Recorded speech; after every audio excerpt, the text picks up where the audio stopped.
How you doing, guys? Welcome to another episode. In this episode I'm gonna show you how to replace your distributor right here, and not just replace it. Obviously I replaced this one before I start my channel, so I already did that. I'm gonna show you how to remove it and put it back on it. Obviously I'm not gonna replace it. This is pretty much brand new. It has like a little bit more than a year and a half, so it's basically new. But I wanted to make this video obviously because I didn't do it when I replace it, which is really easy. It's only two 12mm bolts that you have to remove. And why I try to make this video is just because when this happens, my distributor goes bad. Obviously I was driving around, I stopped the car in the store, I went to buy some stuff. When I came back, the car didn't start. And right away I start doing my research and checking the engine, see the problems and what could cause the car not to start. So basically what I did, I towed the car back home, and as soon as I get here I open the gas cap and I turn the key on the on position, but I hear the fuel pump working. So I eliminate right away that problem, and I knew that my fuel pump was working. Next thing, I don't have any sound system on my vehicle, so obviously this is the stock alternator. When you put sound systems on your car, obviously the first thing that is gonna go bad, alternator. I knew that my alternator was okay, but I wasn't sure. My battery, it was pretty much new at the time, and I knew that my lights, everything went on, so I knew that it wasn't the alternator or the battery. Next thing, I thought that my starter went bad, but when your starter goes bad, obviously you have some trouble to start the car. You crank and crank and crank the car, and sometimes start after 3 or 4 times. That's pretty much the indication that your starter start to going bad. And obviously the fourth thing that I suspect that it was the problem, it was the distributor. I called one of my friends who specialized on Hondas. I told him about the symptoms, and right away he told me what I believe was the problem, which is the distributor. So he said that one of the things that goes bad right away on these cars is the distributor. So I checked my car, I did my research just in case that this happened to you. Check if your distributor goes bad. Obviously this happens to me, probably in your vehicle is not gonna be the same. I'm just trying to share my experience and what I went through. Okay, so in this case I was right. I went to the store, I picked up a brand new distributor with seal and everything. If I just try to rebuild it, I can do that. Obviously that's gonna take more time, but it's gonna be a little bit cheaper. I didn't went that route. What I did is just I picked a new one because obviously my distributor, my old one, the ring that is in the middle right here, that one was bad and it was leaking a lot of oil. So then I called the dealer and they tried to sell me one for $400. Obviously I was not gonna pay $400 for the distributor. Then I call the auto parts store and I get this one for around $165, I believe, and release it to replace.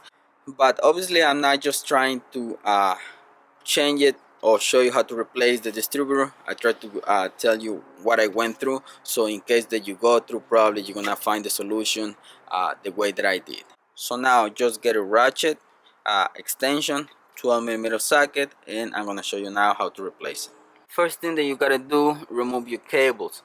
I already make another video. I'm not gonna go on detail on that about the firing order and what you have to look for in case that you have to replace your cables, distributor cap, and all that. My NGK cables, they have numbers 1, 2, 3, and 4, and if you wanna know everything about this, go to my other video. I'm gonna put it on the description of this one on the firing order and what to look for. So first thing, remove your cables.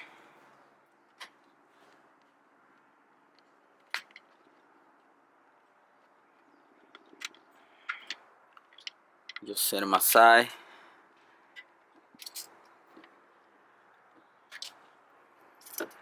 and on this side there is a connector for the distributor. Just push the tab and remove your connector right there. Really easy to do. You're gonna see it on the other side. Right here on the bottom, on this side, there is one 12mm.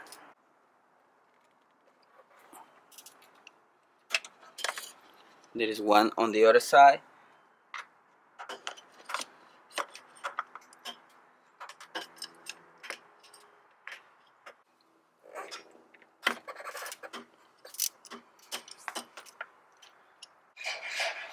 That's one right there. That's the one on the other side.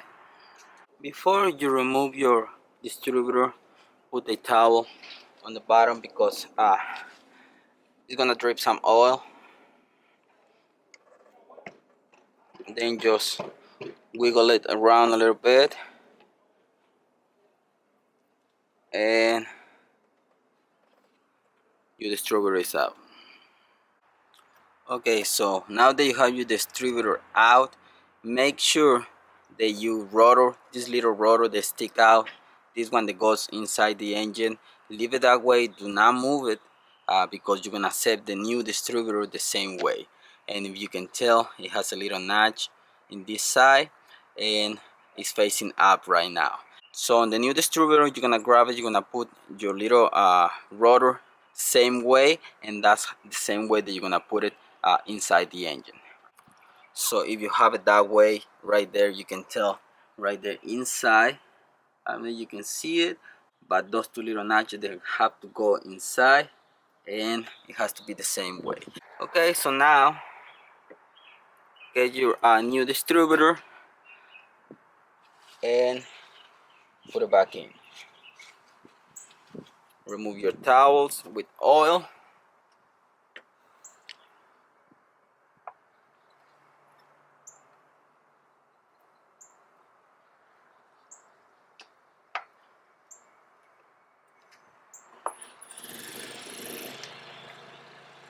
Okay, grab your two bolts. So now you have to tighten them up. It's just around 10 foot-pounds. It doesn't have to be super tight, just snug. And obviously, if you put a new distributor, the little rubber seal that you see in the little rotor, on that one, put some oil so it doesn't go inside dry, because you might damage it. That's the only tip that is gonna be important, to put the rotor in the same position than the old one, and oil on the rubber gasket. Once it's in place, tighten them up around 10 foot-pounds. So the distributor now is in place. Don't forget your connector right here.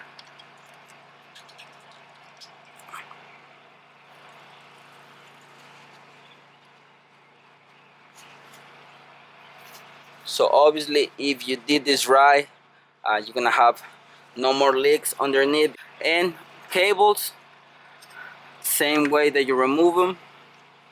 Number one goes on this side, on the back.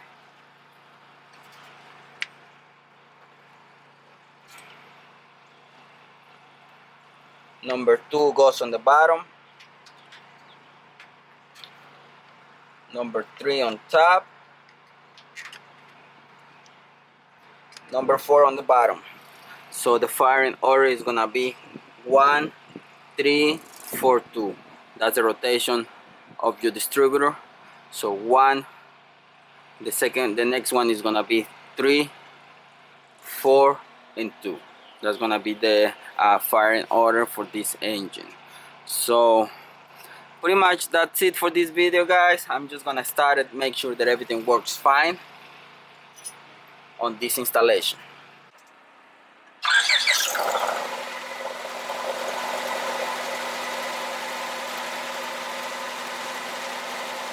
Okay guys, so I don't see any leaks, everything works fine, and that's how you replace your distributor. 1998 to 2002 Honda Accord, 4-cylinder engine, 2.3 liter. So I hope you like this video, guys. Thanks for watching. See you in the next one. Peace.